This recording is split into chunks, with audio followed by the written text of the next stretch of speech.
When we think of Transformers, what usually comes to mind are those over-the-top cinematic explosions, or the classic boxy look from the 80s. And of course, the image of Optimus Prime as that supreme, stoic, unbeatable leader, the guy who seems born ready for war, with an epic speech always locked and loaded. But there's one animated series that had the audacity to throw all of that out the window: Transformers Animated. Here, the dynamic shifts completely. Forget elite soldiers or godlike warriors. In this version, Optimus is basically a construction foreman, leading a space bridge maintenance crew that nobody on Cybertron takes seriously. And that shift in perspective is exactly what makes the show brilliant. Instead of just metal smashing into metal, we get a genuinely creative script, where Megatron spends an entire season as nothing more than a severed head manipulating humans, and where a little girl named Sari becomes the emotional core of the team. This isn't a story about perfect heroes. It's about everyday workers and misfits who are forced to become legends the hard way, confronting real trauma and buried secrets along the way. So today on the channel, Transformers Animated, the series a lot of people dismissed because of its unique art style, but one that delivered one of the best storylines in the entire franchise. In the deep vacuum of space, far from the glory of the Great Wars, Optimus Prime watches historical archives, searching for purpose in a mundane existence. He leads a humble repair crew, not a squad of warriors, and the weight of mediocrity hangs heavy on his shoulders. Ratchet, a veteran field medic whose scars tell stories he'd rather forget, rebukes his leader's nostalgia. To him, the past should stay buried. But destiny rarely knocks gently. Sometimes, it lies hidden beneath the debris of a forgotten asteroid field. During a routine maintenance mission, the crew uncovers a relic that changes everything: the Allspark, the source of all life for their race, lost for eons. The discovery triggers immediate panic. Ratchet, fueled by the wisdom of fear, pleads to jettison the artifact. He knows such power attracts monsters, and he is right. An identification signature flares on their sensors, a ghostly echo from an era of tyranny. It is Megatron's flagship. The Cybertronian High Council, blinded by hubris, dismisses Optimus's warning, leaving the small repair crew alone against the supreme leader of the Decepticons. On the enemy ship, treachery is brewing. Starscream, consumed by envy and ambition, sees his chance to usurp the throne. As Megatron departs to intercept the Autobots, Starscream plants a deadly gift on his master's back, a bomb. The confrontation is brutal and desperate. Optimus, lacking formal combat training, fights not for glory, but for the survival of his crew. When Starscream's bomb detonates, chaos engulfs both sides. The Autobot ship, crippled and out of control, plunges through a space bridge, hurtling toward an unknown blue and green planet. In a final act of sacrifice, Optimus ejects a mutilated Megatron from the ship before they impact.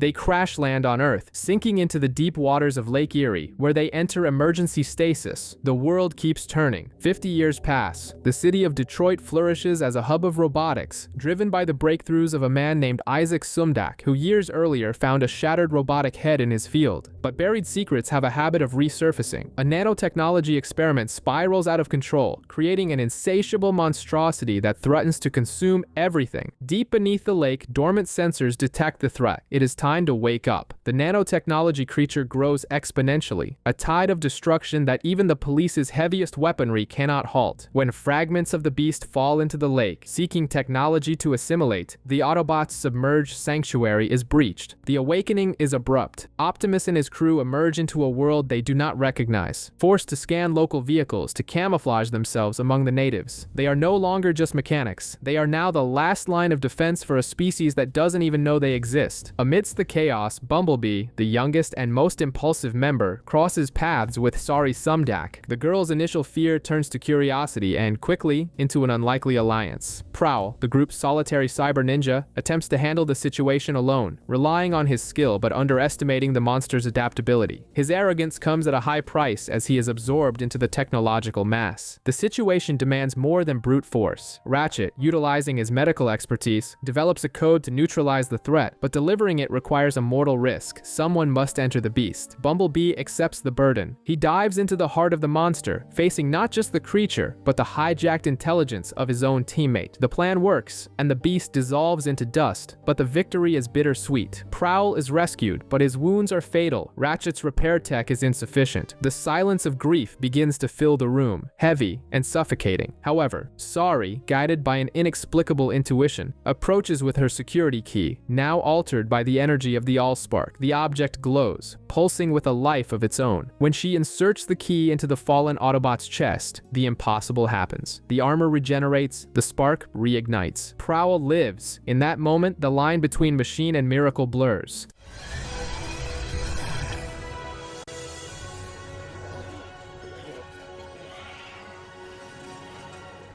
They survive their first day, but in the darkness of space, Starscream detects a familiar energy pulse. The hunt has resumed. The Autobots' attempt to integrate into Earth life is clumsy, yet sincere. They see value in every organic life form, an extension of their own reverence for the Allspark. Settled in an abandoned factory provided by Isaac Sumdac, they try to build a home away from home. But peace is a fragile illusion. Starscream arrives in Earth's atmosphere, not as a visitor, but as a vengeful god. He decimates the local Air Force during a public ceremony, turning a celebration into a battlefield. The Decepticon, ruthless and vastly superior in firepower, captures Isaac Sumdac and other hostages, demanding the Allspark as ransom. The disparity in strength is terrifying. Optimus realizes that brute force will not win this battle. It requires courage and strategy. Sari, refusing to be a mere spectator, devises a risky plan to rescue her father. The final confrontation takes place in the skies and atop the skyscrapers of Detroit. Starscream, infuriated by the resistance of these maintenance drones, unleashes his full arsenal. The city trembles. In a decisive moment, Optimus scales toward the enemy, fighting not just for the artifact, but for the lives he swore to protect. He and Starscream grapple for the Allspark, and the relic reacts to the violence with a devastating shockwave.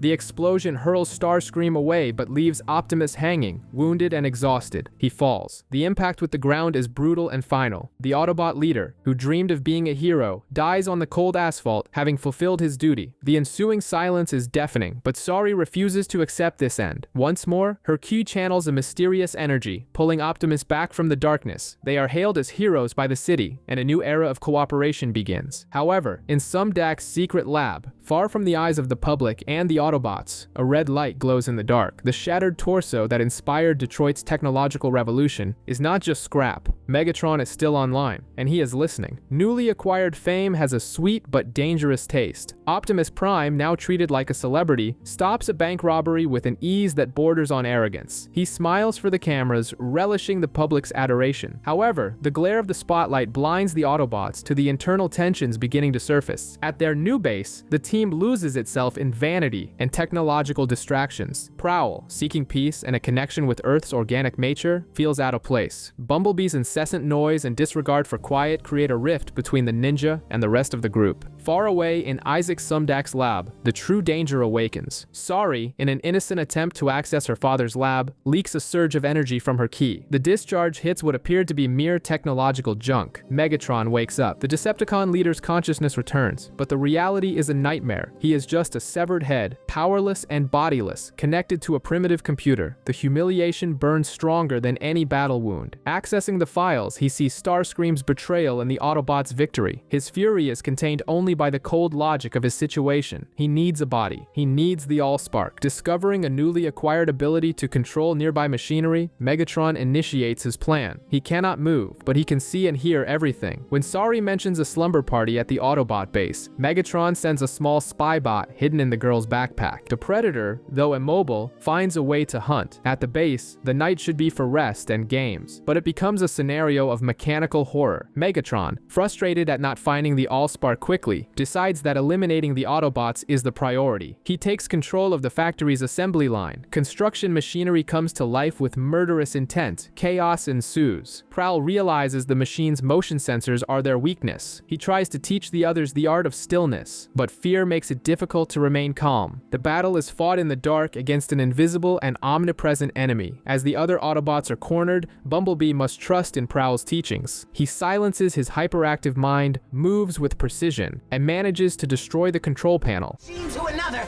Eat crankcase oil.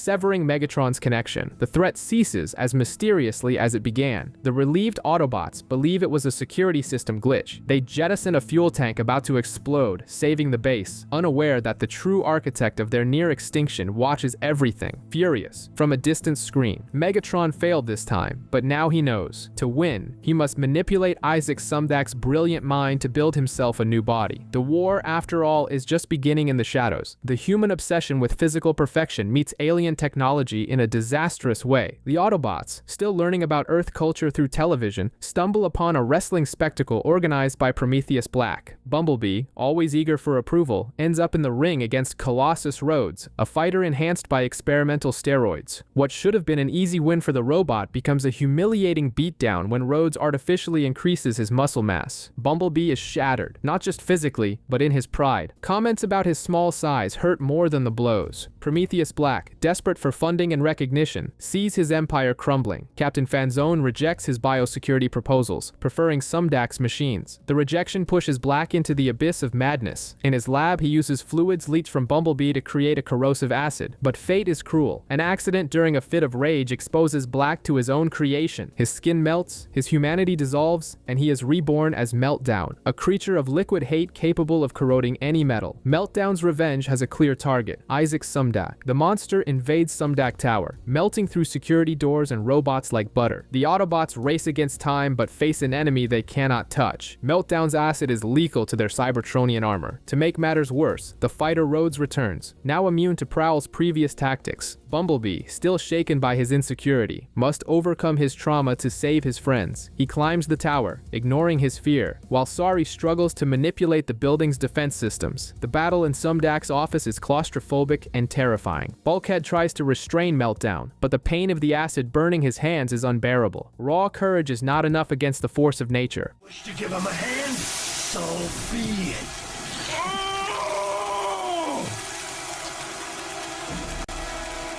Optimus realizes that physical strength is useless against someone who cannot maintain a solid form. The solution comes not from fists, but from intellect. Sari reactivates the tower's force field, and Ratchet manipulates it to create an energy cage. Meltdown, who can melt anything he touches, finds himself imprisoned by something intangible. Contained in his own fury, the villain is defeated. In the end, the scars of battle remain. Bumblebee learns that his value is not measured in height or brute strength, but in the greatness of his spirit. He accepts who he is, realizing that even the smallest Autobot can cast the largest shadow. The curiosity of artificial life leads to unforeseen consequences. Sari takes the Autobots to a dinosaur theme park, expecting a harmless history lesson, but the visit ends in accidental destruction, leaving the animatronics in pieces. To Isaac Sumdak, it's just scrap to be fixed. To Megatron, silently observing from the lab, it's a golden opportunity. Megatron, still feigning to be a benevolent operating system, manipulates Sumdak. He suggests upgrades for the robotic dinosaurs, hiding his true intent, creating war machines. He designs weapons, flamethrowers, and heavy plating under the guise of realism for the park. Sumdak, trusting the one he believes is a friend of the Autobots, follows the instructions without question. The result is the creation of the Dinobots, Grimlock, Snarl, and Swoop. But when Megatron tries to seize control of these new machines during a presentation, something extraordinary happens. Sari's key interferes, and the energy of the Allspark flows into the mechanical bodies. They are no longer just obedient robots. They awaken. Confused, primitive, and violent, they gain sentience. Megatron tries to impose his will upon them, but Grimlock, the trio's instinctive leader, rejects his authority. However, the Dinobots' simple minds are easily manipulated. Megatron convinces the creatures that cars and trucks are enemies, predators that feed on fossil fuels, or rather, dead dinosaurs. The twisted logic ignites the beast's fury. Chaos takes over Detroit. The Dinobots, believing they are defending themselves, attack everything in sight. The Autobots try to intervene, but the raw power of Grimlock and his companions is overwhelming. Fire consumes the streets. Optimus and his team are forced to use cunning, luring the beasts into a tar pit trap to immobilize them.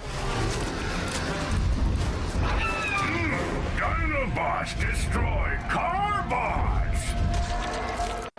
With the threat contained, society demands a definitive solution. Sumdak, horrified by the danger his creations pose, agrees to melt them down. To him, they are malfunctioning machines. But Prowl sees something different. He felt the spark of life in Grimlock's eyes. He realizes they aren't monsters by choice, but confused children in bodies of mass destruction. Prowl and Bulkhead take the Dinobots to an isolated island, a sanctuary where they can live away from the humans who fear them and the Decepticon who tried to enslave them. Prowl covers the island with a hologram, ensuring their secret. Grimlock, looking at his saviors, begins to understand that not all cars are enemies. Life finds a way, even through cold metal and war programming. War scars aren't always visible. While Bumblebee and Optimus debate trivial dilemmas over auto parts, Ratchet feels something much older and more painful awaken. His war wound, a physical reminder of dark days, begins to throb. It's a warning. When Detroit's lights go out and an aggressive car emerges from the shadows, the old medic's instinct screams that danger has arrived. During the pursuit, Ratchet's reality fractures. He is no longer on the city streets, but back on the battlefield, under enemy fire. In his mind, he relives the moment he found RC, an Autobot intelligence officer, gravely wounded. Back then, to save the vital codes she carried and prevent them from falling into Decepticon hands, Ratchet had to make an impossible decision. Use his EMP generator to wipe her memory. The weight of that choice still haunts him, paralyzing him in the present and nearly costing him his life. The pursuer reveals himself as Lockdown, a bounty hunter who fights not for banners, but for trophies. He is the ghost Ratchet feared. Lockdown captures Optimus Prime, aiming for the bounty on Megatron's supposed death. To the hunter, Optimus is just another piece for his macabre collection. He dismantles the Autobot leader with the coldness of a butcher, stealing his tools to upgrade his own body. Prowl and the team locate Lockdown's cloaked ship, but Ratchet hesitates. The shame of the past anchors him. However, when his teammates fall before the hunter, Ratchet realizes he can no longer run. He confronts Lockdown, but the villain uses the medic's own stolen weapon against him, the EMP generator. Lockdown believes he has won, but he underestimates a veteran's resilience. Ratchet, hardened by years of exposure to his own equipment, stands back up.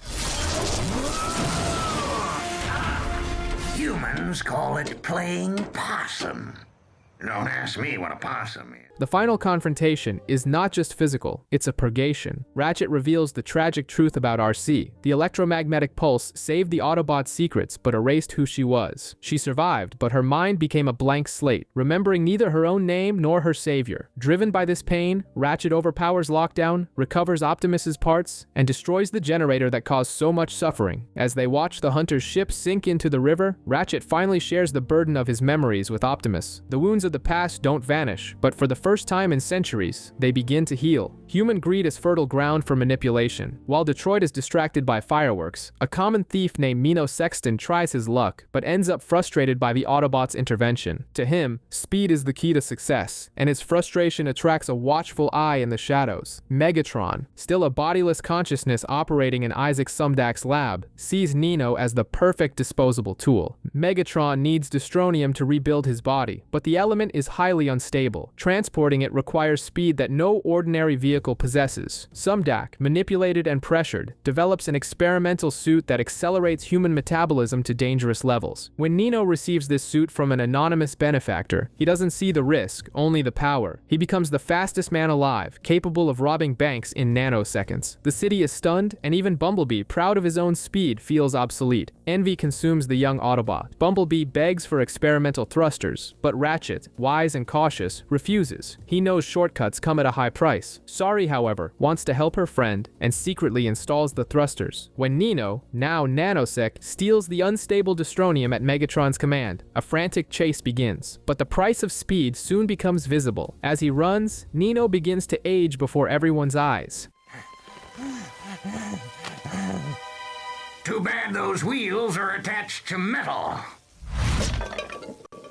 The suit is consuming his life force, turning seconds into years. His hair turns white, his skin wrinkles. He is literally racing to the grave. Bumblebee, struggling to control his new speed, realizes that victory isn't about being the fastest, but the smartest. With the Destronium about to detonate and take half of Detroit with it, Bumblebee must act. He uses his speed not to humiliate his opponent, but to save the city, boosting himself into the upper atmosphere to discard the dangerous material. Nino, now a frail old man, collapses collapses, a victim of his own accelerated ambition. Megatron fails again, but his corrosive influence over humans makes it clear that the threat is far from just robotic. Sometimes the greatest danger isn't a metal giant, but the human desire to have everything too fast. Halloween brings ghosts, but for Optimus Prime, the demons are real and painful. While Sari tries to explain the fun of being scared, Optimus withdraws. The sight of spider decorations transports him back to a mission in his youth alongside Sentinel and Elita 1. It was meant to be a simple exploration of an organic planet, but hubris turned everything into tragedy. He remembers leaving Elita behind in a cave infested with giant spiders, a ship exploding, and the certainty that his friend was dead. Guilt is a shadow he has never been able to outrun. In the present, the fear materializes. A giant spider stalks the Autobots, not as a decoration, but as a lethal predator. When she attacks, she reveals herself as Black Arachnia, a technorganic, an abominable fusion of metal and flesh. She poisons the Autobots and kidnaps Sari, desperately seeking the Allspark key. Optimus pursues her, and atop a building, the truth hits him with the force of a train. Black Arachnia is no stranger. She is Elita 1. She didn't die in the explosion. She was corrupted, mutated by the spider venom she tried to mimic. Where Optimus saw an honorable death, Elita lived through centuries of horror, transformed into a monster, hating the one who abandoned her. The revelation breaks Optimus's stoic posture. The hero finds himself face to face with his greatest failure. Desperate to rid herself of her organic half, Black Arachnia uses the key on herself, but the Allspark's magic reacts violently with her biology, draining the life from everything around her, including Sari.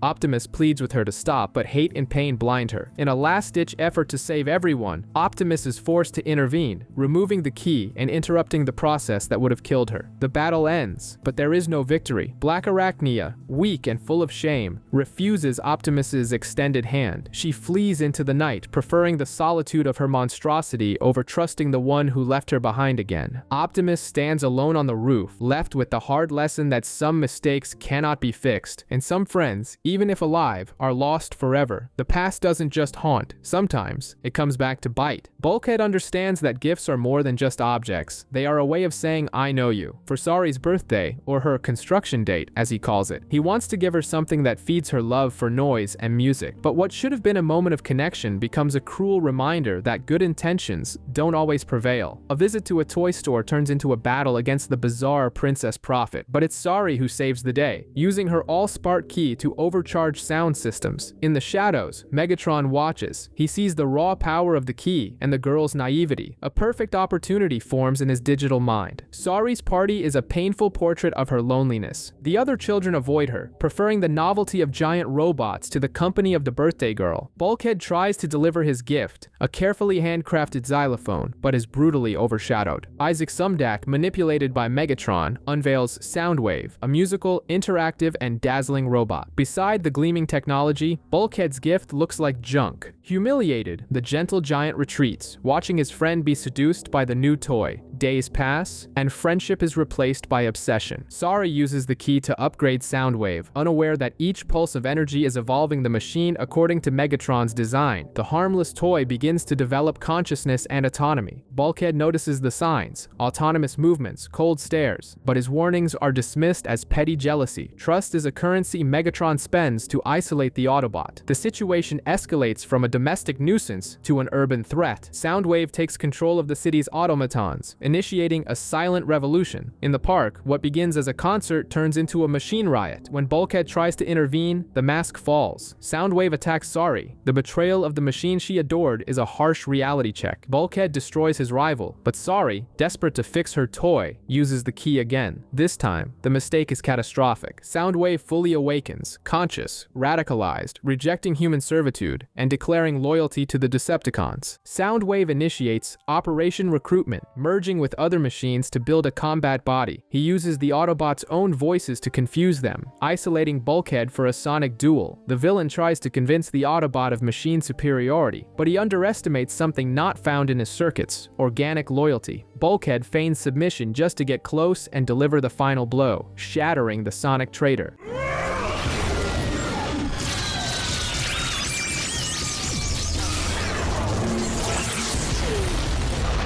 The friendship between the girl and the giant is reaffirmed in the silence that follows, but in the city sewers, a component of soundwave blinks, proving that evil rarely dies on the first attempt. The calm of space is shattered by violence. On the moon, what appeared to be seismic activity reveals the arrival of Lugnut and Blitzwing, two lethal Decepticons searching for their fallen leader. Lugnut's brutality is immediate, crushing a lunar rover without hesitation. While Blitzwing argues with his multiple personalities, Lugnut maintains unshakable faith. Megatron lives. They descend to Earth like meteors, bringing the war to the Autobots' backyard. In Detroit, an innocent game of street hockey is interrupted when Sari's key begins to glow, reacting to the invaders' entry into the atmosphere. Ratchet, with the intuition of a war veteran, knows dark times have arrived. The Decepticon duo lands with a thirst for destruction, mistaking construction cranes for inhabitants and demanding answers. Megatron, watching from his hiding place in Sumdak's lab, is tempted to reveal himself, but caution keeps him in the shadows. He needs to test his servant's loyalty before exposing his fragility. Confrontation is inevitable and disastrous. Optimus Prime tries to contain the devastation, but Lugnut's firepower and Blitzwing's manic unpredictability outmatch the Autobots. The city becomes a battlefield. When the Autobots lie, claiming Megatron was destroyed, Lugnut's grief turns into nuclear fury. He levels the area with explosive missiles, burying himself and everyone around him. It is pure chaos, only interrupted when Megatron sends a secret signal to Lugnut alone. The giant's blind faith is rewarded, and he drags a confused Blitzwing away from the battle, following his master's call. Back at headquarters, reality weighs heavily on Optimus. The Decepticon presence puts all of Earth at risk. He makes the difficult decision to repair the ship and take the Allspark away, removing the target from humanity's back. To Sari, this isn't heroism, it's abandonment. The fear of losing her only family leads her to a desperate act. While helping Ratchet with repairs, she sabotages the ship, hoping to keep them on Earth. Water floods the chamber, nearly drowning her until Ratchet saves her. The moment between the old medic and the girl is heartbreaking. Ratchet doesn't see a saboteur, but a child terrified of loneliness. He explains that leaving is an act of love to protect her. Understanding the sacrifice, Sari uses the key to reactivate the ship's ancient weapon systems. At Lake Erie, the battle resumes. This time, the Autobots have cover. With the ship's cannon restored, they fire a devastating blast that sends the Decepticons to the bottom of the lake, torn apart. Victory is secured, but in the dark depths, Starscream approaches the remains of his former allies. The war isn't over, it's just under new management.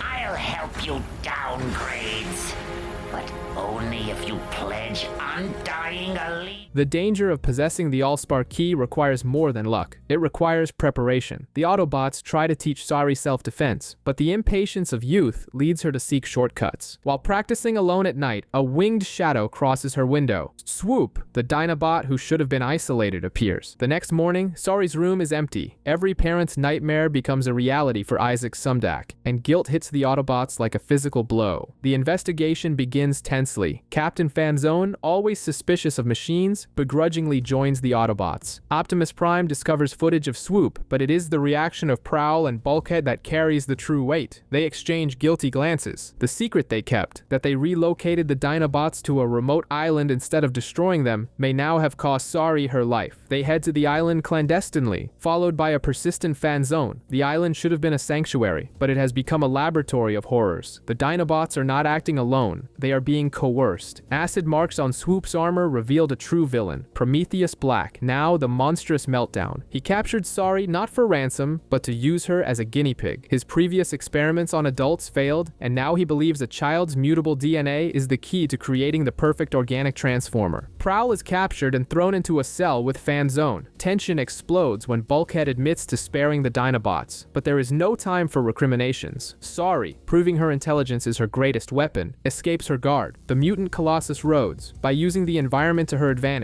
she frees her friends, but their escape is cut short by Meltdown himself and his pets, controlled by pain. The final confrontation is chaotic. Sari tries to fight, but it is Prowl's cunning that shifts the tide. He realizes Meltdown's control over the Dinobots is fragile, based solely on the fear of pain. When the Autobot neutralizes the acid threat, the power dynamic shifts. Grimlock and his pack regain clarity. There is nothing more dangerous than prehistoric beasts with a thirst for vengeance. Meltdown, surrounded by the creatures he tortured, realizes too late that nature cannot be contained forever. Fanzone, though still grouchy, shows a newfound respect for the strange team, agreeing to keep the island secret. In the end, Sari learns she can defend herself. This time, Yeah!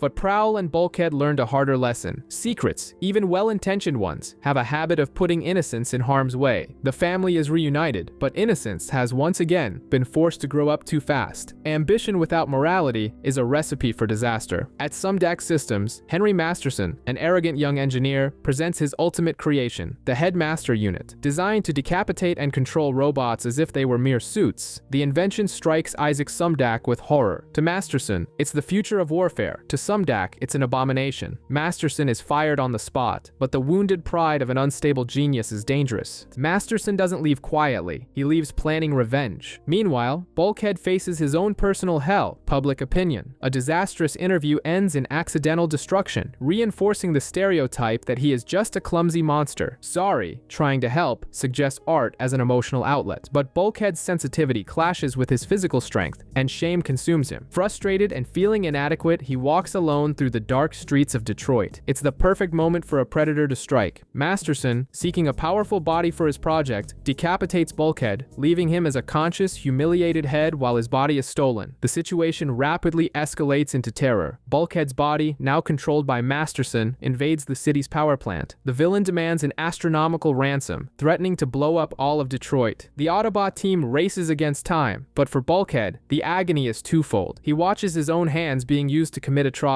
Optimus Prime devises a risky plan, using a fake ransom payment to infiltrate the plant. The confrontation is brutal. Masterson, piloting Bulkhead's body, possesses raw strength and heady weaponry. The battle damages the fusion core, starting a countdown to total annihilation. With the villain fleeing, the priority shifts, but disaster seems inevitable. The core must be manually restarted, a suicidal task due to the extreme heat. Optimus prepares for the sacrifice, but Bulkhead's creativity, born from his artistic attempts, shines through. He guides the rapid construction of an improvised robot capable of withstanding the heat. Disaster is averted by seconds.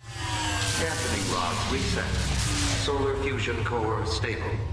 All right! Well, it's about time. Later, looking at the melted remains of that robot in an exhibit, Optimus realizes something profound. Art isn't about perfection, it's about what it makes us feel. And in that moment, he feels nothing but pride. Nature has a cruel way of reminding machines that they don't belong in certain places. Far from the city, in a snow-covered forest, something ancient and hungry awakens, disturbed by excavators. Prowl, always seeking harmony with the organic environment, senses the imbalance, but his warnings are ignored by Bumblebee's obsession with technology. Optimus detects a Cybertronian energy signal coming from the woods and sends the duo, accompanied by Sorry, to investigate. What should have been a peaceful camping trip quickly exposes each other's flaws. Bumblebee's ineptitude without his gadgets and Prowl's silent arrogance. The tension between the ninja and the young bot is interrupted by an attack. A shapeless creature, composed of mutant space barnacles, emerges from the shadows. It's not just a monster, it's a biological plague that drains energy and corrupts metal. The trio retreats, but the blizzard and the creature's cunning trap them in an abandoned mine. The situation worsens drastically when Prowl becomes infected. The once disciplined and agile ninja becomes an irrational host, a zombie driven by the instinct to spread the infection. Bumblebee and Sorry are forced to fight their own friend. Locked in a furnace room, the cold of the mind contrasts with the heat of despair. Sorry, proving once again that her human fragility hides a sharp mind, realizes that extreme heat is the only cure. Without the normal functionality of her key, she improvises, using raw energy to light the boiler. A jet of boiling water purifies Prowl and restores order, but the silence of the forest hides a final secret. As the Autobots depart, Isaac Sumdac arrives at the site. He finds no monsters, but rather mining machines hidden under the snow, machines bearing the Decepticon insignia. Unknowingly, the scientist has just discovered the tools that may seal the Earth's fate. Winter in Detroit brings more than just cold. It brings the culmination of lies that have lasted half a century. Under the Autobots' noses, Megatron, still a disembodied head, manipulates Isaac Sumdac into accelerating repairs on his body. The city faces blizzards, but the true storm is inside the Autobot base. Paranoia grows. Optimus Prime, feeling the weight of leadership and imminent danger, makes a painful decision to confiscate the Allspark key from Sorry. Feeling betrayed by the only family she knows, the girl flees into the freezing night, vulnerable and alone. The board moves quickly. Starscream, tracking energy signals, discovers the terrifying truth: Megatron lives. The encounter between the traitor and the fallen leader is a psychological chess game where loyalty is just an empty word. Meanwhile, the Autobots are fragmented. Prime tries to seek help from the Dinobots but finds only hostility and refusal. The team is divided, morale is low, and their enemies are uniting. Black Arachnia tries to seduce Sari with promises of a cure, but it is Lugnut and Blitzwing who cause the real damage, stealing the key from an outmatched Ratchet.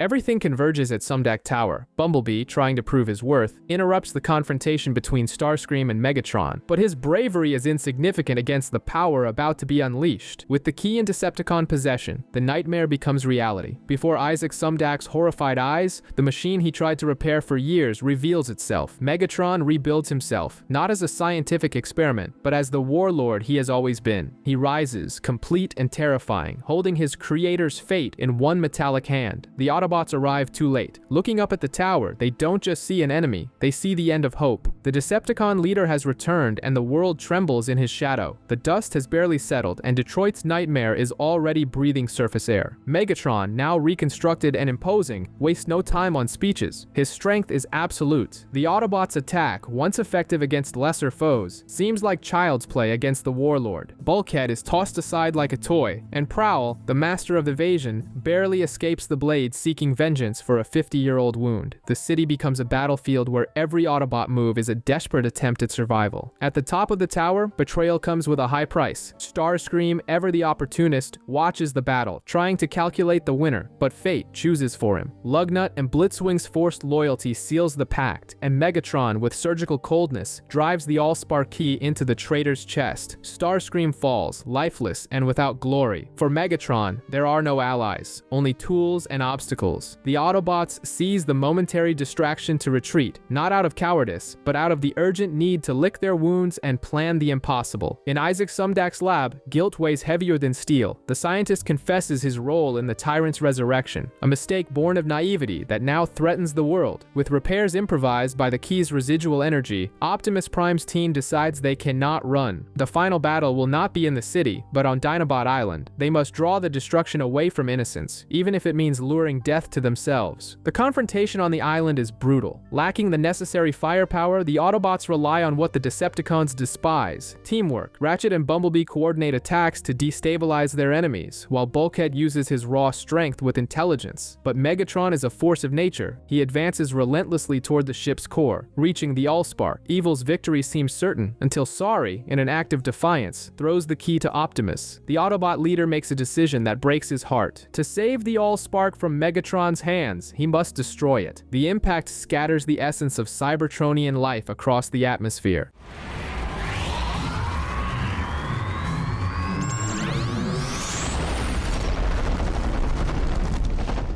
Wounding Megatron and forcing his retreat. The victory is bittersweet. They saved the world, but lost their sacred mission, and Isaac Sumdac remains a prisoner in the shadows. The silence after the storm brings no peace, only ingratitude. On the streets of Detroit, the Autobots work tirelessly to clear the wreckage of the battle that saved the city, but they are met with honking horns and anger from residents annoyed by the traffic. The line between heroes and nuisances is thin and cruel. While Optimus tries to keep morale high, Bumblebee faces a different kind of challenge: corporate bureaucracy alongside Sari, who fights to maintain control of her missing father's company against the cold ambition of Porter C. Powell. The sky opens again, but it's not a new threat descending. It's the Elite Guard. The arrival of the Cybertronian flagship brings Ultra Magnus, Jazz, and the arrogant Sentinel Prime. The reunion is far from warm. Sentinel, fueled by prejudice and contempt for all things organic, refuses to believe that Megatron has returned or that the Allspark has been fragmented. To them, Optimus's team is just an incompetent maintenance crew that spent too much time on Earth. The atmosphere is one of constant humiliation, with Sentinel treating Optimus as an inferior, ignoring the sacrifice and bravery that kept the planet safe. But the reality of war doesn't wait for protocols. Megatron, hidden deep in a mine, is already plotting conquest using space bridge technology. Proof that the Allspark still exists emerges when production drones begin acting erratically, possessed by fragments of the dispersed energy. The Elite Guard's arrogance clashes with real danger when they face the this new threat. In the factory, as the battle unfolds, Optimus proves that leadership doesn't come from rank, but from action. He stands up to Sentinel, commands respect, and coordinates the victory against the rogue machines. Ultra Magnus acknowledges, if only briefly, Optimus's value, silencing Sentinel's protests. However, the day ends with a devastating blow, not for the robots, but for the small human who unites them. In an attempt to regain control of the company, Sari discovers a truth that shatters her foundation. There are no records of her birth, adoption, or existence. You to know that there is no will,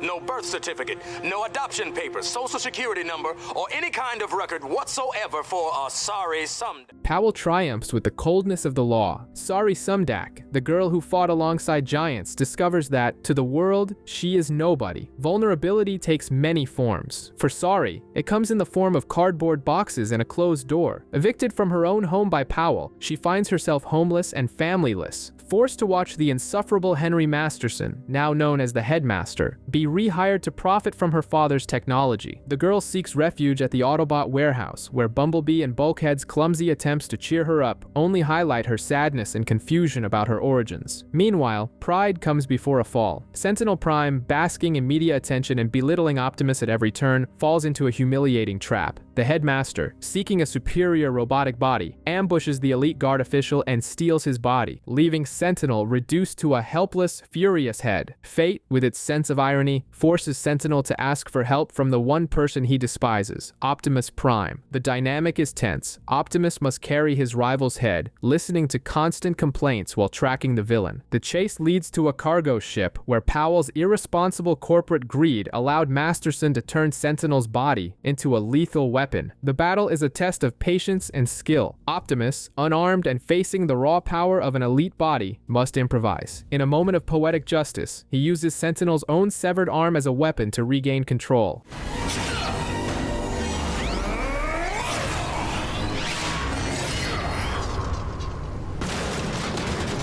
The victory is physical, but Sentinel's moral defeat is absolute. He was saved by the maintenance bot he so heavily ridiculed. In the end, human law protects the villain. Masterson escapes due to jurisdictional technicalities pointed out by Powell, proving that justice doesn't always prevail. But something has changed between the robots. Before Ultra Magnus, Optimus covers for Sentinel's incompetence, saving his rival's career. A forced, painful thank you escapes Sentinel's lips. It's not friendship, but it is a reluctant acknowledgement. At the warehouse, Sari pours out her existential anguish, finding in the Autobots the confirmation that family isn't defined by documents, but by who stays by your side when the world falls apart. Denial is a powerful weapon in the hands of those in power. When a desperate transmission from Ironhide is cut short, revealing Decepticon attacks on Cybertron, the Elite Guard's response is not a counterattack, but a retreat. Ultra Magnus, prioritizing social order over the hard truth, decides it is safer for the population to believe Megatron is dead than to face the panic of his return. To Optimus Prime, this order is an insult. His insistence on the Decepticon presence on Earth earns him no support, but rather the threat of a court-martial and public humiliation at Sentinel Prime's hands. Politics once again tries to stifle reality. As the Autobots prepare to abandon Earth, leaving Sari heartbroken and the city unprotected, dark forces move. Starscream awakens on a garbage barge, not as a lucky survivor, but as an immortal anomaly. The Allspark fragment in his forehead denies him final rest, condemning him to a cycle of death and resurrection. At the same time, Megatron, operating from the shadows, orchestrates an audacious theft under the Elite Guard's nose. Lugnut and Blitzwing, exploiting Sentinel's arrogance, steal a vital transmitter while Optimus tries in vain to make his superiors see reason. Fate converges at a railroad. Starscream, driven by vengeful madness, plans an explosive trap for Megatron, using another Allspark fragment as bait. The train becomes a battlefield where loyalties and competence are tested. Optimus, handcuffed by Sentinel, must subdue his own superior to save the day, proving that true leadership needs no rank. The battle is brutal and reveals what Magnus refused to see. The Decepticons are active, organized, and lethal. The evidence becomes undeniable when Starscream, resurrecting once again before Sentinel's terrified eyes, attacks Ultra Magnus. It is Optimus who orchestrates the capture of the immortal traitor, literally silencing him.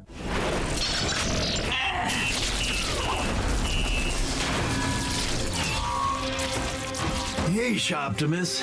Faced with the facts, the Elite Guard reverses its decision. They will return to Cybertron to prepare for war, but Optimus's team will remain on Earth. It is a bittersweet victory. They stay to fight, but the enemy is now clear, and while Sari celebrates the staying of her adopted family, Megatron smiles in the shadows. His ruse worked. The war was diverted from Cybertron, leaving him free to prepare his final conquest from Earth. A city's trash reflects its priorities, and Detroit is drowning in neglect. Thanks to Porter C. Powell's corporate greed, the waste management system collapses, turning the streets into open-air junkyards. But where humanity sees only debris, the Allspark sees potential. A stray fragment finds its way into a pile of junk, giving birth to a confused new life. Wreck-Gar is born without memory or purpose, an infant consciousness trapped in a body made of refuse, desperate for an identity in a world that rejects him at first sight. Ratchet, whose patience with humans is already thin, finds his frustration tested to the limit. He views Wreck-Gar not as a miracle of synthetic life, but as a dangerous nuisance. His harsh words, labeling the creature as nothing but garbage, echo in the new robot's naive mind. The search for belonging leads Wreck-Gar into the manipulative arms of Lugnut. To the fanatical Decepticon, ingenuity is a tool. He convinces the creature that his destiny is to serve Megatron. Tragedy looms when innocence, armed with destructive power, is pointed in the wrong direction. The situation escalates when trash-eating microbots and unstable technology from Powell enter the equation. The city risks being consumed at a molecular level. Ratchet realizes too late that his words shaped the monster they now face. The confrontation at the river is not just physical, but moral. To save the city, Ratchet must swallow his pride and offer Wreck-Gar something no one else has: dignity. He apologizes, not as a superior, but as an equal, showing that being made of junk doesn't mean being disposable. Sacrifice is Wreck-Gar's answer. He plunges in, absorbing the nanobot plague to save those who despised him. He sinks into the dark waters, forgotten by the city above, but alive. Powell resumes his shady business, and the population returns to its routine, ignoring the hero at the bottom of the river. Ratchet learns that his social skills might need work, but his heart is in the right place. In the silence of the riverbed, Wreck-Gar finds a strange piece, a lonely guardian made of detritus, waiting for the moment to lend a hand again. Speed is addictive, especially for those living in the shadow of greater warriors. Bumblebee, tired of the monotony of the fragment hunt, finds refuge in the underground world of illegal street racing. There, he isn't the smallest Autobot or the youngest. He is a contender, but his arrogance blinds him. A mysterious blue racer emerges, challenging not just his speed, but his ego. Bumblebee convinces himself that his rival is a Decepticon, a convenient excuse to justify his obsession with winning, dragging Sari and his own integrity into a web of lies. Bulkhead, ever the voice of conscience, tries to rein in his friend, but Bumblebee's recklessness has already taken the wheel. The discovery that the race organizer, Master Disaster, possesses a remote control powered by an Allspark fragment changes everything. What was once a clash of egos becomes a matter of planetary security. As if the dangers of the track weren't enough, a frozen threat descends from the sky: Blitzwing. The unstable Decepticon has no interest in rules or trophies. He wants the fragment and is willing to flash freeze the entire city to get it. The race transforms into a war zone. Bridges are destroyed, and civilians end up in the line of fire. Sari, having infiltrated the command center, becomes the key player. In a moment of pure tension, she uses the Allspark-infused remote to turn the tables, manipulating Blitzwing like a giant toy to save her friends.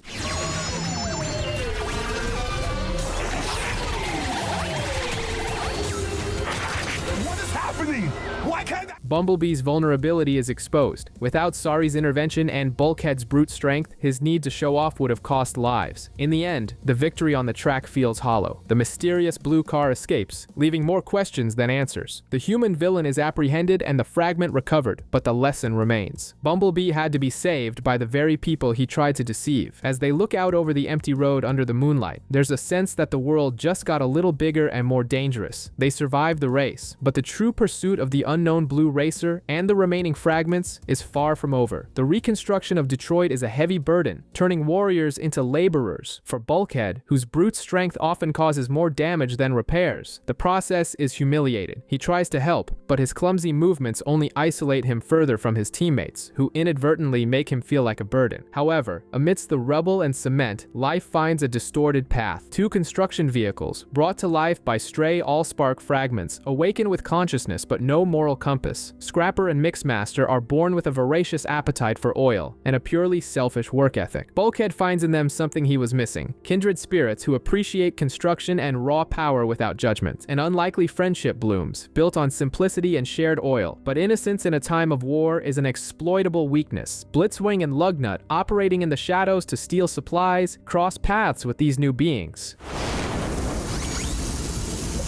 Are you okay, bro? Do I look okay?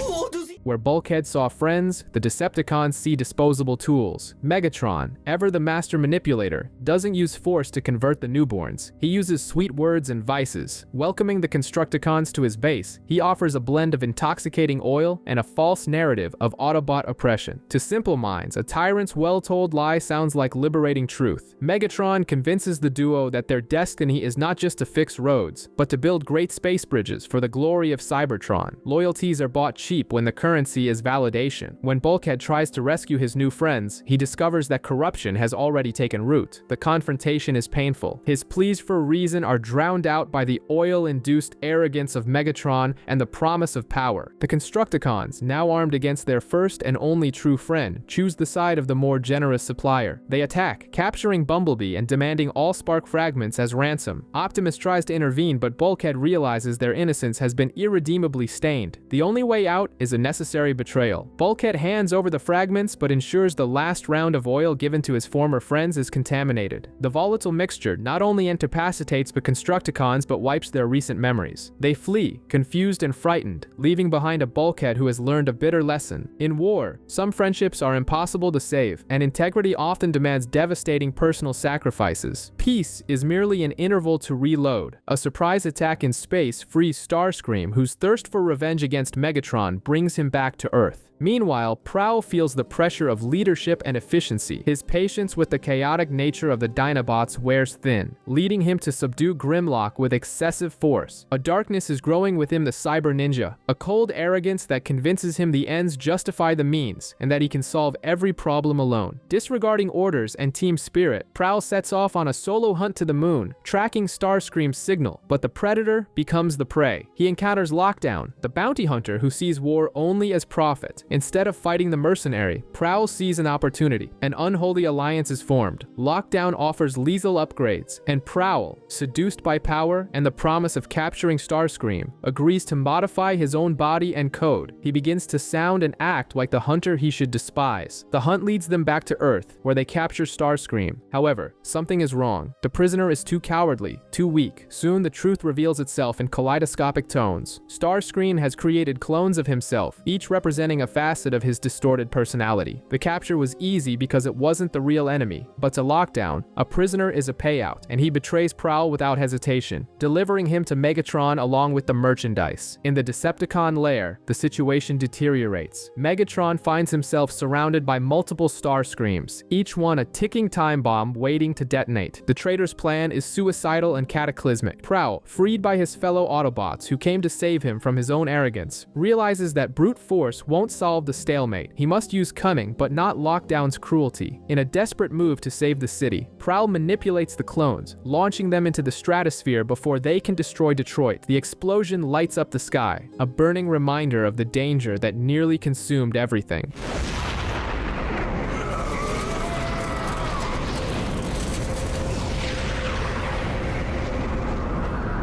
Lockdown offers Prowl a permanent spot by his side, impressed by his coldness, but Prowl, looking into the abyss that almost swallowed him, rejects the mercenary's path. He removes the upgrades, returning the stolen gear and choosing hard honor over an easy victory. Yet, in the shadows, the true Starscream watches, furious but alive, proving that evil is rarely destroyed entirely. Pride is a manufacturing defect that even the Autobots cannot fix. Bumblebee, intoxicated by his own speed and the desire for recognition, repeatedly ignores Optimus Prime's orders. He believes he is the hero of the story, untouchable and infallible. Meanwhile, in Detroit's underworld, human villains, each an isolated joke, find a new and dangerous synergy. Nanosec, Professor Princess, Angry Archer, and the time-manipulating Slow-Mo join forces under the tutelage of a mysterious benefactor who offers them an advanced military vehicle and an ambitious plan. The new society of ultimate villainy sweeps the city, operating with an efficiency that catches the authorities and the Autobots Autobots off guard. Bumblebee tries to stop them alone, blinded by the need to prove his worth, only to be repeatedly humiliated by Slow-Mo's temporal manipulation powers. What he fails to realize is that the humans are merely pawns in a much larger game. The vehicle they are piloting isn't a passive transport, it is Swindle, a Decepticon whose only god is profit. Swindle reveals his true form and intent. He doesn't want partners. He wants parts for a definitive weapon. Using Slow-Mo's technology, he activates a device that paralyzes every mechanical system in Detroit. In an instant, the city freezes. The Autobots, trapped in their own metallic bodies, become conscious statues, watching helplessly as Swindle negotiates their fate with Megatron, only sorry by her human nature, and the villains betrayed by Swindle remain mobile. It is a moment of cruel irony. The salvation of the powerful Autobots falls to a child and a group of B-list criminals. Sorry, demonstrating leadership that many veteran soldiers lack, organizes a counterattack. She convinces the villains that revenge against Swindle is more profitable than servitude. Using her key to power an improvised force field, she drags Bumblebee's inert body to the tower. Swindle's arrogance becomes his downfall. He underestimates organic tenacity. When Sorry manages to reactivate Bumblebee inside the force field, the Autobot finally understands he cannot win alone. He accepts the unlikely help, using his own defense to turn Swindle's weapon against him. The arms dealer ends up paralyzed, trapped in his alt mode.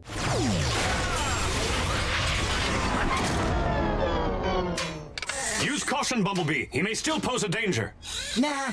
The threat is neutralized, and the human villains are arrested, but an uncomfortable silence remains between Optimus and Bumblebee. The young scout has learned that speed is nothing without direction, and that sometimes you have to stop to truly move forward. Deep space holds secrets that refuse to stay buried. On a desolate asteroid, a desperate escape triggers a hunt that reopens old wounds. Sentinel Prime pursues a fugitive prisoner, a green-armored bot whose mind seems to have fragmented during his solitary confinement, but the fugitive is cunning and escapes through a space bridge, leaving behind only the echo of his madness. On Earth, the news of this escape hits Bumblebee like a punch to the gut. He recognizes the fugitive immediately. Wasp. He isn't just a criminal, he is a ghost from his training days, a living reminder of mistakes he tried to forget. The narrative shifts back in time, revealing the Academy days on Cybertron. Bumblebee, young and reckless, was desperately trying to prove his worth alongside a clumsy bulkhead, under the stern and intimidating gaze of Sentinel. Wasp was there too, arrogant but focused. Amidst hazing and humiliation, Bumblebee discovers evidence of a Decepticon spy embedded in the training camp. Determined to win Sentinel's respect, and guided by the advice of Longarm, Bumblebee makes a decision that would seal another's fate. He finds a Decepticon communicator in Wasp's locker. The accusation is made. Sentinel, blinded by ambition, drags Wasp to prison, ignoring his desperate protests of innocence. Bumblebee earns his place in the elite guard, but the price was Wasp's life. Back in the present, guilt weighs heavier than any armor. Bumblebee and Bulkhead try to track the fugitive on Earth, but the tension of the past resurfaces, creating a rift between the two friends. Meanwhile, on the distant asteroid, the terrible truth is discovered. Wasp never came to Earth. He remains on the asteroid, huddling in the shadows, consumed by a vengeful obsession with the bot who ruined his life. But the greatest betrayal is yet to be revealed. On Cybertron, Longarm Prime, now head of intelligence and confidant to the Autobots, secretly reports to Megatron. His form shifts, his limbs stretch, and his single eye glows with calculating coldness. The true spy was never caught. Shockwave, the master of manipulation, is embedded in the heart of the Autobot command, playing a game of chess where every piece is expendable. The Autobots. Well done, my loyal servant. Shockwave. Sorry Sumdak's frustration reaches a breaking point. Powell ignites a dangerous need for justice. Ignoring prudence, she and Bumblebee visit a maximum security prison, seeking information from Prometheus Black, the terrifying Meltdown. The acidic villain, trapped in an indestructible casing, offers a Faustian bargain, freedom in exchange for eliminating Powell. Sorry refuses, but the seeds of chaos have already been sown. That night, the prison is breached. Not by Sorry, but by the irrational brute force of the Dinobots. They aren't seeking justice, they are obeying a seductive new master. Grimlock, blinded by primitive passion, drags Meltdown to Dinobot Island, where Black Arachnia awaits. The Technorganic is desperate. Her existence is constant torture, and she believes Meltdown's genetic science can rid her of her spider half, restoring the Autobot she used to be. Meltdown agrees, but his scientific curiosity is sadistic. While the Autobots race against time to save Bumblebee and Prowl, who have been poisoned by Black Arachnia's cyber venom, Optimus Prime is forced into an uneasy alliance with Grimlock. shock. In the makeshift lab, betrayal is inevitable. Meltdown has no intention of curing Black Arachnia. Instead, he plans to purge her mechanical side, leaving behind only fragile biology. The ensuing battle is chaotic. The Dinobots' fire consumes the island, and Meltdown, struck by his own technology, loses physical cohesion, transforming into a living liquid mass of pure acid.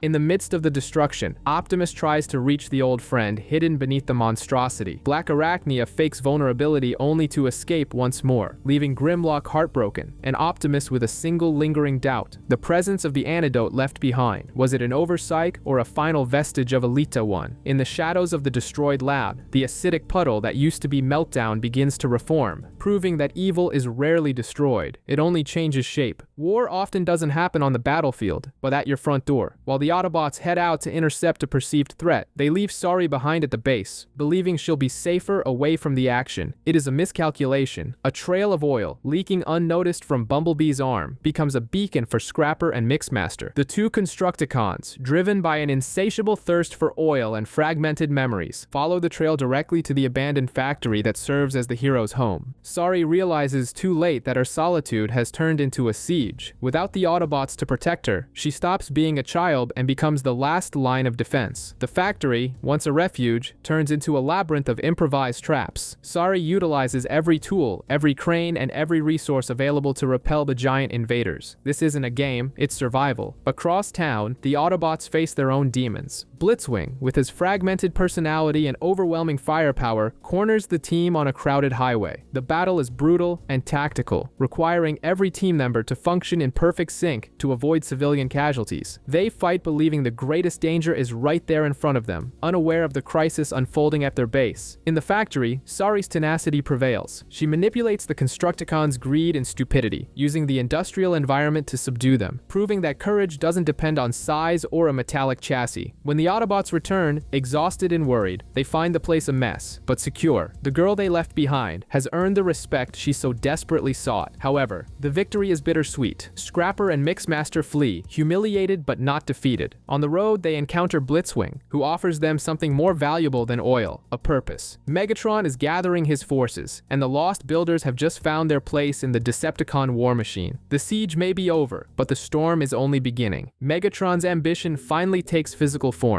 Deep in a mine, the space bridge is complete, a feat of engineering built on the blind loyalty of the Constructicons. As a reward, they receive the brand they so desired, the Decepticon insignia and new colors, sealing their fate as war machines.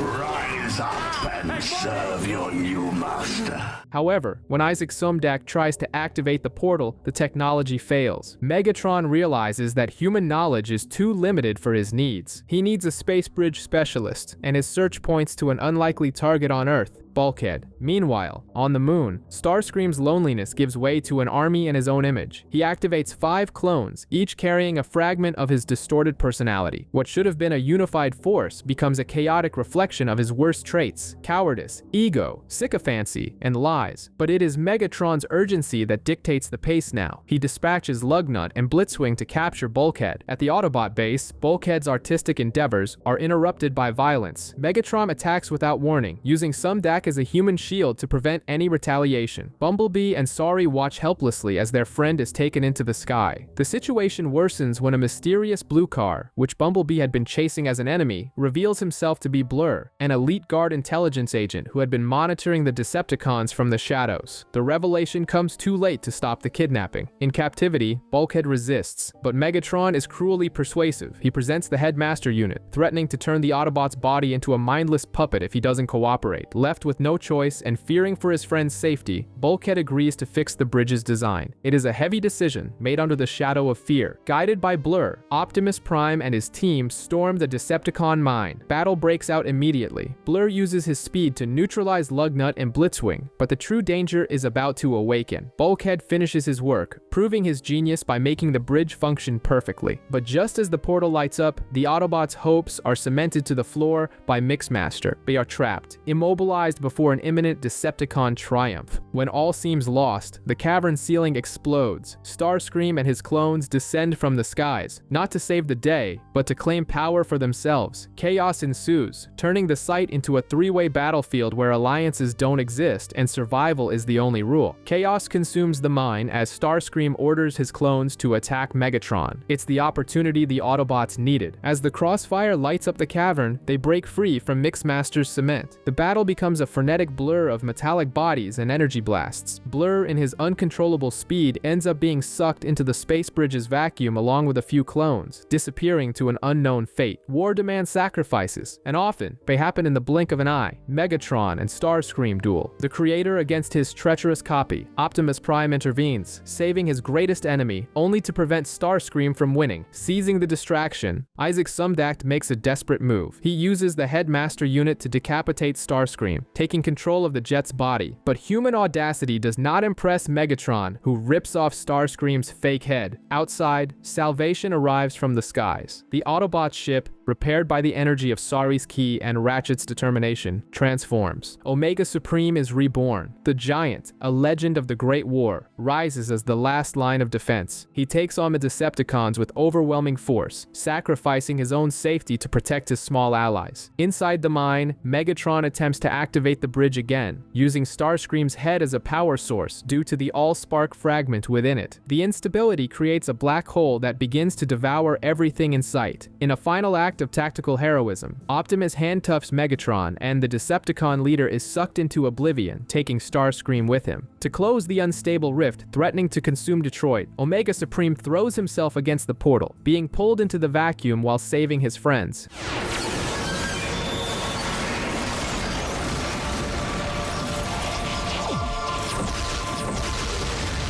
The dust settles, and Isaac and Sari are reunited, but the relief is short-lived. Sari notices a cut on her arm. There is no blood, only sparking circuits and exposed metal. The girl's terrified gaze meets her father's guilty face. She is not human. The truth, hidden for so long, cuts deeper than any Decepticon blade. The war is not limited to Earth. At a distant outpost, Rodimus Prime's team fights desperately against the Team Char invasion. It is a brutal massacre where heroes fall, and hope is crushed under the might of Strika and her soldiers.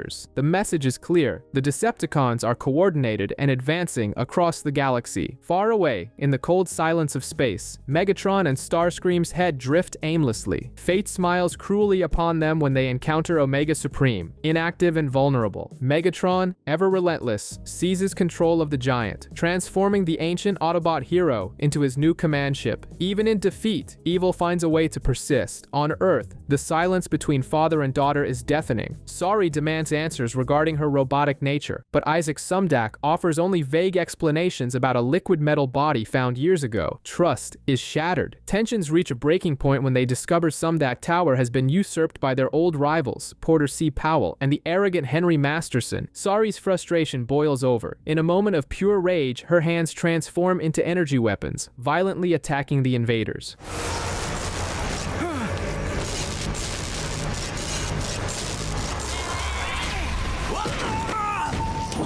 Terrified by her own power and feeling like a stranger in her own skin, she decides to abandon her father and live with the Autobots. To her, humanity is now a lie. At the Autobot base, Prowl secretly investigates Sari's origins, while Ratchet is haunted by memories of the Great War. Sari's reluctance to undergo medical exams triggers painful flashbacks of RC, an Autobot whose mind was wiped to protect vital secrets. The trauma of the past echoes in the present, reminding Ratchet that knowledge often carries a price too high to pay. The situation worsens when Bumblebee finds a strange device in the abandoned mine. As he wipes away the dust, he accidentally activates a transwarp thruster and vanishes instantly, teleported to an unknown location. Bulkhead is left alone, only to be ambushed by an old enemy. The Headmaster has returned, now wielding Starscream's decapitated body, seeking revenge. The team is fragmented, Sari is in crisis, and the enemies are regrouping. The calm following the space bridge battle was merely an illusion. The battle in the parking lot is more than a physical confrontation. It is a desperate fight for a family's survival. Optimus Prime faces the headmaster with calculated fury, dragging the villain across the asphalt while trying to protect Isaac and Sari Sumdak. However, the headmaster's brute force, amplified by Starscream's stolen body, brings the Autobot leader to his knees. Seeing her father in imminent danger, Sari reacts. Instinct overrides fear. Her hands unleash energy blasts, a power she barely understands but uses to defend her own blood. This distraction is enough for Optimus to turn the tide, forcing the headmaster into a disastrous transformation that severs his head from the Decepticon frame. As the dust settles, the silence brings heavy revelations. Prowl exposes the truth that will change everything. Sari is not human. She is the result of a Cybertronian protoform that scanned and copied Isaac's DNA. Her identity is shattered in an instant. There is no time to process the shock, as a transmission from Ratchet brings alarming news. Bumblebee is missing. Far from Earth, in the cold shadows of Cybertron, a silent tragedy unfolds. Agent Blur discovers the identity of the traitor within the Autobot ranks, Shockwave, but knowledge is a death sentence. Isolated, Blur is cornered by Longarm, Shockwave's undercover persona, and is brutally crushed within the walls of a trash compactor. The truth dies with him in the darkness.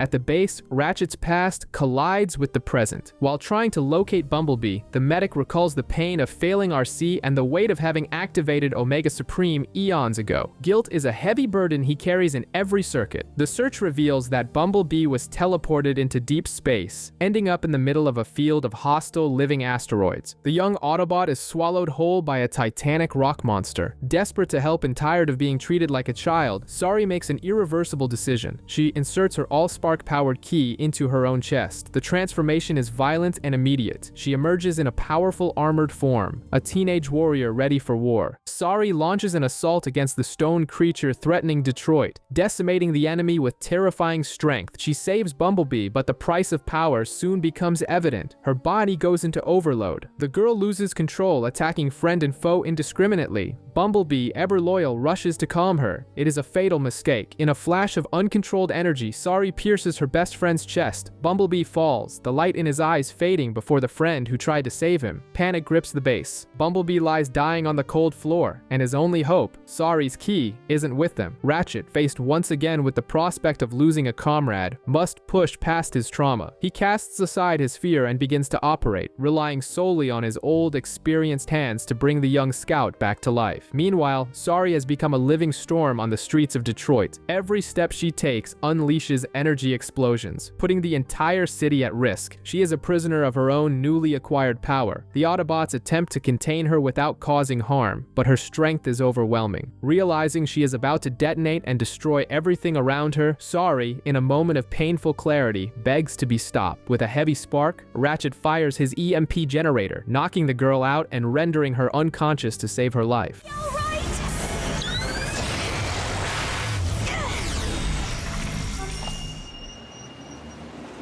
No. Calm returns, but it is fragile. Isaac Sumdak reconciles with the Autobots, and Optimus declares there will be no more secrets between them. Family is built on trust. However, fate offers no rest. Megatron's face glows on the giant's visor. The Decepticon leader has seized full control of the ancient Autobot Guardian, and begins raining destruction down upon his enemies. Optimus knows brute force won't defeat a Titan. In a risky maneuver, he and Prowl breach Omega Supreme's interior. It is not just a physical battle, it is a war for the giant's spark. Prowl uses his mental discipline to help Omega's consciousness fight back against Megatron's dominance, while Optimus faces the tyrant directly within the metal corridors. The situation turns chaotic when Starscream, still functioning as a ghost, interferes in the mental battle, attempting to seize control for himself. The internal conflict destabilizes Omega's teleportation systems. In a final act of sacrifice and clarity, Omega Supreme's consciousness begs to be deactivated. Before that can happen, the giant begins to translocate randomly through the universe. Optimus and Prowl are ejected moments before Omega vanishes into the void of space-time, taking Megatron and Starscream with him on an endless journey. The immediate threat is gone, but the war continues far from Earth's eyes. The dust has barely settled after the battle against Omega Supreme, and the need for reconstruction brings new dangers. Isaac Sumdak and Bulkhead attempt to build a makeshift space bridge, but a lab accident mixes all spark fragments, a headmaster unit, and Sumdak's transport vehicle. From the chaos and scrap, a new sentient threat is born, Dirt Boss. Small but possessing a tyrannical temperament, Dirt Boss quickly takes command of the Constructicons, Mixmaster and Scrapper. The dynamic is clear. He has the ambition and cruelty the other two lacked. His goal isn't just survival, it's to dominate the city's oil supply. Bulkhead finds himself at a moral crossroads. While trying to recover the stolen parts, he is coerced into participating in Dirt Boss's plans. The gentle giant is manipulated, torn between his Autobot duty and the strange loyalty he feels for his former construction buddies. The psychological pressure is intense. Dirt Boss knows exactly how to exploit the larger robot's naive nature. The villain's plan quickly escalates into a heist at an oil refinery. The Constructicons' greed puts them on a flammable path. Confrontation is inevitable. Optimus and the team arrive to prevent the city from being consumed by flames. During the heat of battle, Bulkhead finally breaks free from the toxic influence, choosing the right side. The chaos reaches its peak when the fight triggers a massive fire. Cornered and about to explode along with the fuel tanks, the Constructicons and the entire refinery are teleported by an experimental device activated by Bulkhead. They reappear safely, yet exiled, in the middle of the ocean, far from causing immediate harm. Meanwhile, in a forgotten crater, the loyal Lugnut manages to escape his prison. He takes to the skies, wounded but not defeated, a constant reminder that as long as one Decepticon functions, the war never truly ends. The tranquility in the lab is a mere facade. While Optimus Prime insists on discipline and constant monitoring, Bumblebee yields to boredom, preferring the distraction of video games over vigilance. He misses the action, unaware that danger is already much closer than the sensors indicate. Outside, beneath a torrential storm, the elite guard lands on Earth. Sentinel Prime and Jazz arrive in search of the fugitive Wasp, but the heavy rain forces Sentinel to abandon his vehicle mode, humiliating him before the mission even begins. Inside the base, the lights flicker and fail. When the power returns, Bumblebee is no longer alone.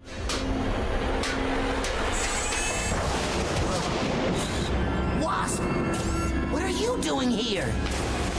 Wasp has found him. There is no room for negotiation. Madness and a thirst for revenge consume the fugitive. Before Bumblebee can react or call for help, Wasp activates an experimental weapon. A flash of light, a nauseating sensation of displacement, and reality is inverted. When Bumblebee wakes, the nightmare is physical. He is trapped in Wasp's body. Before him, his friends stare with hostility, seeing only an enemy. The true Wasp, now wearing Bumblebee's face and voice, watches with cruel satisfaction. The Autobot tries to explain, pleading for his identity, but his words sound like the lies of a desperate criminal. With no choice, he flees into the rainy darkness. Hunted by those he swore to protect, the pursuit intensifies. Sentinel Prime and Jazz cross paths with the local Autobots, bringing the twins Jetfire and Jetstorm with them. Confusion reigns. Bumblebee, in the wrong body, is attacked mercilessly. Desperate, he tries to wash the green paint off his armor, as if he could scrub away the accusation he carries. When cornered by Bulkhead, he appeals to the only thing that cannot be faked, shared memories. He cites moments from boot camp, intimate details only a true friend would know. Bulkhead hesitates. Doubt is the first crack in the armor of the lie. The final confrontation takes place at the base. To prove who is who, Bulkhead proposes an unusual but effective test, a challenge in the video game Bumblebee always dominated. Wasp's arrogance betrays him. His lack of skill exposes the ruse. Cornered and furious, Wasp threatens to destroy the body he stole, but the confusion creates an opening, and after a tactical blackout and a physical beating delivered by Bulkhead, the swap is reversed. Wasp escapes into the night once more, but the natural order is restored. However, the victory on Earth is overshadowed by a distant tragedy. On Cybertron, Ironhide seeks out Longarm Prime, but finds only horror. Ultra Magnus, the Supreme Commander, lies broken, the victim of a brutal assault. The true traitor, Shockwave, has finally revealed his face, and the war has just become much bloodier.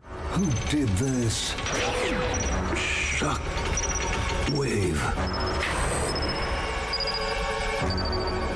Sentinel Prime's euphoria is suspicious. He returns to base parading Decepticon prisoners captured with disconcerting ease, boasting of his superior efficiency. But for Prowl, the focus isn't on the prisoners, but on a specific object Sentinel carries, a familiar helmet. The sight of that armor piece acts as a trigger, dragging the cyber ninja into painful memories he'd rather keep buried. In his mind, Prowl returns to being a young, arrogant student trained by the wise master Yoktron. The lessons echo through time. It is not the weapon that matters, but the one one who wields it. However, nostalgia soon gives way to icy suspicion in the present. Sentinel's efficiency doesn't seem natural. Guided by intuition, Prowl investigates the elite guard leader's actions and discovers an unholy alliance. Sentinel wasn't capturing Decepticons through skill. He was paying the bounty hunter Lockdown to deliver the targets, trading stolen equipment for public glory. The betrayal is twofold. Upon confronting Lockdown, Prowl discovers the origin of the helmet. It belonged to Yokotron. The mercenary didn't just steal the protoforms that were to be the future of the Cybertronian race, he also took Yokotron's life. The past violently collides with the present. Yokotron sacrificed himself to protect the essence of life, emptying his own spark, and now his armor is being used as currency by someone without honor. Prowl's fury is cold and precise. He utilizes the techniques taught by his master, processor over matter, to escape Lockdown's restraints. Over matter. It is a cyber ninja, not the weapon.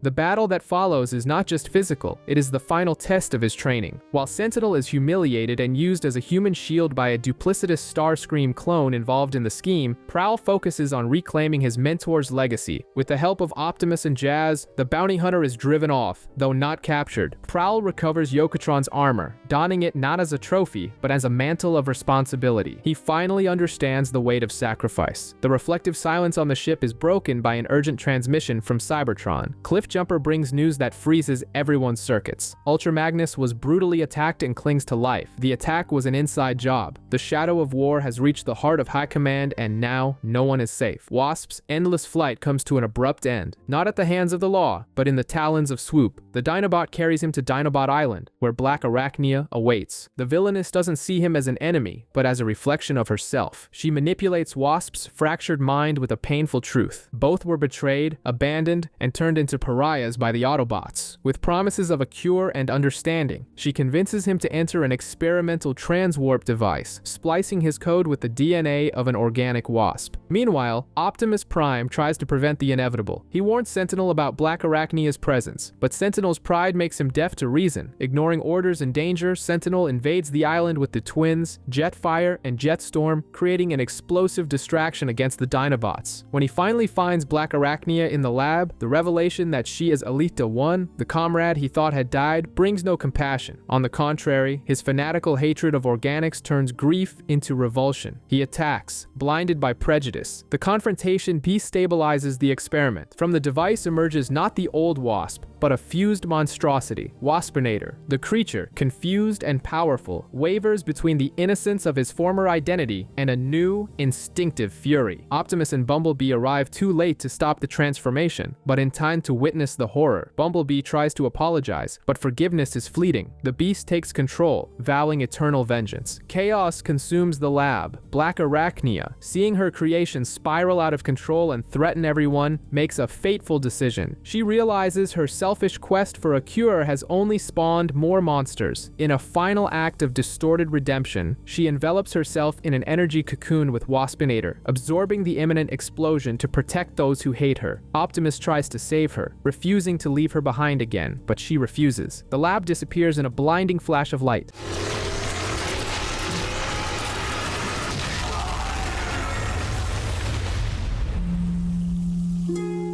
Outside, amidst the smoking wreckage, the divide between the Autobot leaders becomes an abyss. Optimus mourns Alita's sacrifice, seeing in her the hero she used to be. Sentinel, cold and unyielding, believes she only tried to destroy them all. It's too late for apologies, he says, turning his back. The elite guard departs for Cybertron, leaving behind an Optimus Prime who carries the weight of one more ghost. Far away, in an unknown jungle on Earth, the two exiles resurface. Black Arachnia watches over the now reconstructed Waspinator, surrounded by wild nature.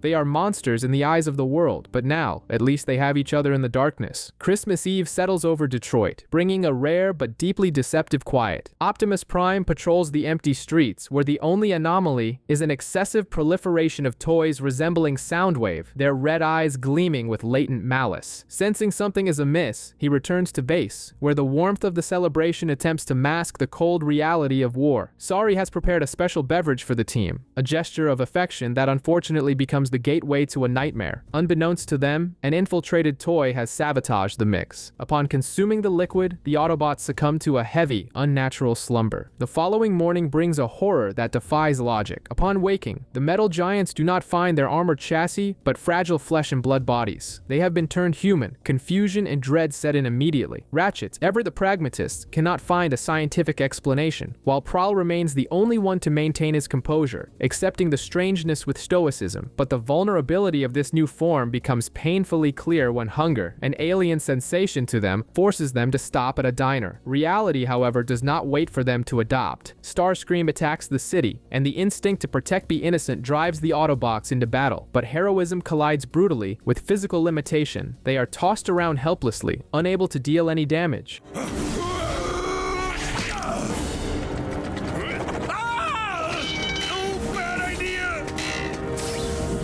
The humiliation is total when the Decepticon himself ignores them, unable to distinguish his mortal enemies from mere insignificant civilians. The nightmare escalates into the absurd as Cybertron appears in the sky, descending upon Earth in an all-out assault. Fallen and mortal enemies resurface. Logic shatters. Prowl realizes the truth. This is impossible. If it is impossible, it is an illusion. With overwhelming willpower, they reject the imposed weakness and through pure belief, regain their cybernetic forms within that distorted world.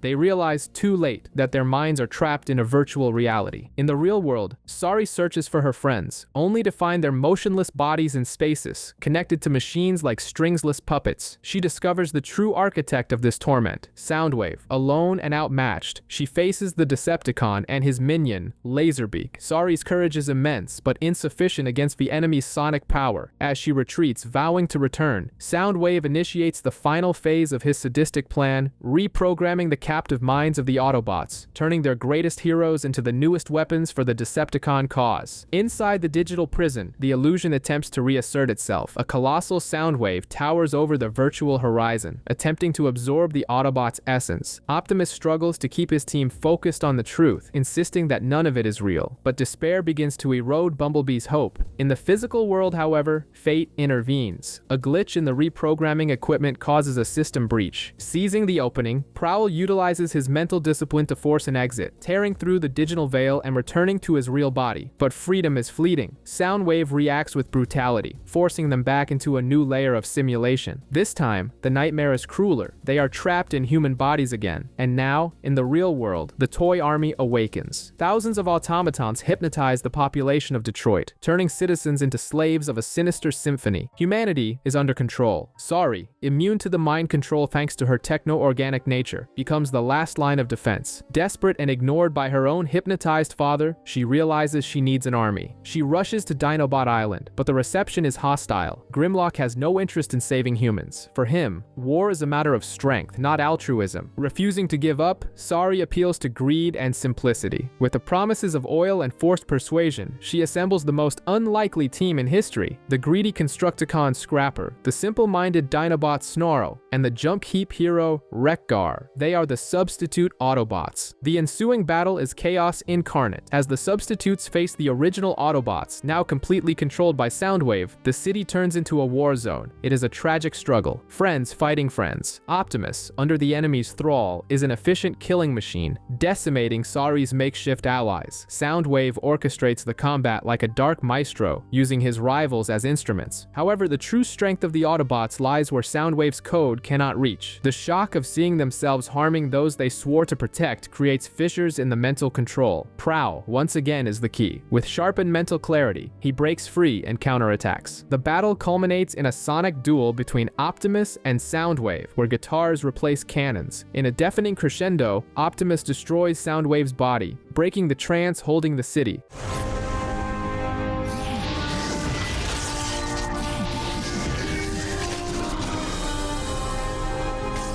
In the silence that follows, a valuable lesson remains. The experience of living as humans, with all its fragility, did not weaken them. On the contrary, it taught them that true strength comes from connection, making them not just better warriors, but a more united family. In the cold vacuum of space, Arrogance travels aboard an elite guard flagship. Sentinel Prime, intoxicated by the triumph of capturing war criminals, ignores all caution. Aboard, the atmosphere is tense. Alpha Trion questions Sentinel's fitness to assume the mantle of Ultra Magnus, but Sentinel's pride makes him deaf to criticism. In his haste to return to Cybertron and be crowned a hero, he orders a shortcut through a cosmic storm. Nature, indifferent to military rank, punishes the ship. A lightning strike pierces the hull, and the chaotic energy reanimates Swindle, the master of illicit deals. Swindle wastes no time. With the silver tongue of a salesman and the mind of a strategist, he frees the Decepticon prisoners. The ship, once a symbol of Autobot order, becomes a death trap. Sentinel's crew is quickly subjugated. The villain, however, sees opportunity where others would only see revenge. He convinces the fanatical Lugnut not to destroy the Autobots, but to keep them as valuable spare parts. On Earth, Sari's brilliance shines again. She deciphers the space bridge technology, opening a direct portal to the endangered ship. Optimus Prime, demonstrating courage that requires no permission, crosses the cosmos. He emerges in startling fashion through the dimensional storage in Swindle's chest, turning the tide in an instant. What follows is a claustrophobic and tactical combat. Optimus fights not just with brute force, but with intelligence. He uses Cybertronian optical codes to confuse the enemies and manipulates the ship's environment against its hijackers. Lugnut, blinded by his unwavering loyalty, is ejected into space, while the other Decepticons are neutralized and frozen once more.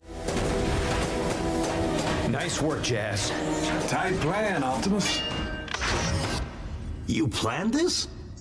When the dust settles, Sentinel's true nature is revealed. Saved by Optimus, he barely acknowledges his old friend's feat. Upon arriving at Cybertron, Sentinel claims all the glory for the capture, being received as a conquering hero. While the elite guard celebrates a hollow victory, a shadow moves in deep space. Lugnut, adrift, lands upon the lost Colossus Omega Supreme. There, he finds Megatron. The Decepticon leader is alive, and the reunion of his faithful signals that the war is far, far from over. Ratchet works tirelessly on the space bridge, trying to fix what was broken. But fate has more chaotic plans. Captain Fanzone, seeking answers about city security, ends up in the wrong place at the wrong time. When the machine roars to life, it doesn't take them to Omega Supreme, but hurls them across the cosmos directly to Cybertron. For Fanzone, it is a world of cold, hostile metal. For Ratchet, it is a bitter homecoming. The reception is not warm. Prejudice against organics is visceral among the local Autobots. Survival depends on constant movement. Ratchet rescues the human policeman from xenophobic fury, and they set off across the metallic highways, only to find a planet under siege. Sentinel Prime's propaganda is everywhere, painting a picture of security that doesn't exist. Sentinel himself confronts them, citing laws and regulations while ignoring the urgent reality, until the sky ruptures. Omega Supreme appears, but not as the savior. He bears the colors of the enemy. At Elite Guard HQ, tension explodes. Sentinel, blinded by ego, suggests attacking the Colossus, risking a planetary catastrophe. Ratchet, the voice of reason and experience, pleads for caution but is branded a traitor. Blind loyalty trumps logic. Jetfire and Jetstorm attempt to arrest the veteran medic, but Fanzone's human biology offers a grotesque yet effective distraction, allowing them to escape. Ratchet knows there is no safety on the surface. He guides Fanzone into the forgotten depths of Cybertron, tunnels that haven't seen movement since the Great Wars. But they are not alone. From the shadows emerges a figure wielding a stolen symbol of authority, Shockwave, brandishing the Magnus Hammer. The Decepticon spy doesn't just want to fight, he wants access codes. The battle is brutal and desperate. Ratchet is cast into the abyss, but the tenacity of an old medic is hard to extinguish. The search for help leads them to the Elite Guard medical bay. There they find Jazz, whose moral compass points toward justice, not Sentinel's orders. But what they find inside the operating room is devastating. RC, the guardian of secrets, is vulnerable. Shockwave attacks again, relentless. He manages to capture RC, taking her back to Omega Supreme and into Megatron's clutches. Ratchet and Fanzone escape, carrying the Magnus Hammer, a weight both physical and symbolic. The return to Earth is somber. Jazz, fed up with Sentinel's toxic arrogance, abandons his post and chooses honorable exile alongside Optimus's team. In space, the final betrayal is finalized. Shockwave reveals his true colors to Megatron.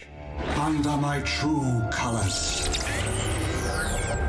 Rise, Shockwave, my most loyal. Receiving the praise Lugnut so envies, and in the silence of the controlled giant, RC whispers a name, suggesting that despite the trauma, her mind is still fighting to come home. Prowl's mental discipline is interrupted not by a lack of focus, but by the urgency of war. Bumblebee and Bulkhead bring news that chills their circuits. Omega Supreme's energy signature has been detected on Earth's moon. The board is set, and the pieces begin to move. Inside the captured Colossus, the torture is psychological. Shockwave dives into RC's memory banks, forcing her to relive her days as a teacher to extract activation codes. Loyalty is tested in every corner. Lugnut seethes with jealousy, while Megatron exalts Shockwave's cold efficiency. Even Starscream's severed head, ever the opportunist, watches the chaos, looking for a gap for his own survival. At the Autobot base, the past haunts the present. Optimus Prime carries the weight of old decisions. Flashbacks reveal the pain of his expulsion from the elite guard, a sacrifice made to protect his teammates, taking the blame for a tragedy that wasn't solely his. Ultra Magnus saw greatness in him, but the bureaucracy saw only failure. Now, Optimus needs to be more than a programmed hero. He needs to evolve. Ratchet designs jet boosters, a risky attempt to give wings to one who is built for the ground. The first attempt is a disaster, but persistence is the only option. War intensifies on multiple fronts. Bumblebee carries out a stealth mission on the moon, attempting to rescue RC, but communication fails and the danger is immense. Meanwhile, Megatron reveals the extent of his cruelty. He doesn't just want soldiers, he wants weapons of mass destruction. Using Starscream's cloning technology, he creates 3 colossal copies of Omega Supreme, the Lugnut Supremes. Starscream, believing himself useful, is ruthlessly discarded by Megatron once he delivers what is needed, being destroyed once again. Do just fine.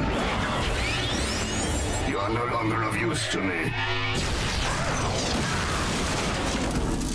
Megatron's plan reaches its zenith. With the access codes extracted from RC's violated mind, Lugnut interfaces directly with the Giant's neural network. The clones, devoid of sparks but overflowing with firepower, turn their sights toward Earth. Optimus, now capable of flight, wields the Magnus Hammer. He knows diplomacy is dead. As the skies darken with the descent of the mechanical titans, the team on Earth prepares. It is not just a battle for territory, it is a fight for the survival of their new home. Fear is palpable, but Optimus's determination turns that fear into fuel. The final hour has arrived. The Detroit skyline darkens under the shadow of the Lugnut Supremes. Megatron, impatient and cruel, orders the field test to begin. The target, Sumdac Tower. Missiles rain down on the city, and the energy shield is the only thin barrier between life and total annihilation. On the ground, despair begins to take root, but Optimus Prime refuses to accept defeat. Optimus takes to the skies, accompanied by Prowl. It is a deadly dance between the agility of the small Autobots and the raw power of the giant clones. The Autobot leader, once insecure, now commands the battlefield with the authority he was always destined for. He uses the Magnus Hammer to conjure a storm, diverting the path of destruction. In a rage, Megatron decides that if he wants something done right, he must do it himself, entering the fray with terrifying violence. As the battle rages in the atmosphere, a rescue team transwarps to the moon. Ratchet and Sari find RC, a hollow shell of who she used to be. Time is short. Bulkhead and Bumblebee fight Shockwave, buying every precious second. With the help of Sari's technopathy, Ratchet performs the impossible, restoring RC's memories and using her codes to free Omega Supreme from Lugnut's control. The gentle giant awakens, purging the invaders from his system. But victory on the moon does not resolve the horror on Earth. Starscream, like a recurring plague, activates bombs inside the clones. He doesn't care who dies, as long as Megatron falls with them. On the ground, the situation is critical. Jazz and Prowl realize that only the power of the Allspark can save the city, but the fragments are insufficient. It is in this moment that Prowl, the cyber ninja who sought harmony, finds his final answer. He understands that strength comes not just from raw energy, but from the spirit. Prowl looks at Jazz, a final parting smile, and surrenders his own spark to the Allspark. The sacrifice is silent but deafening.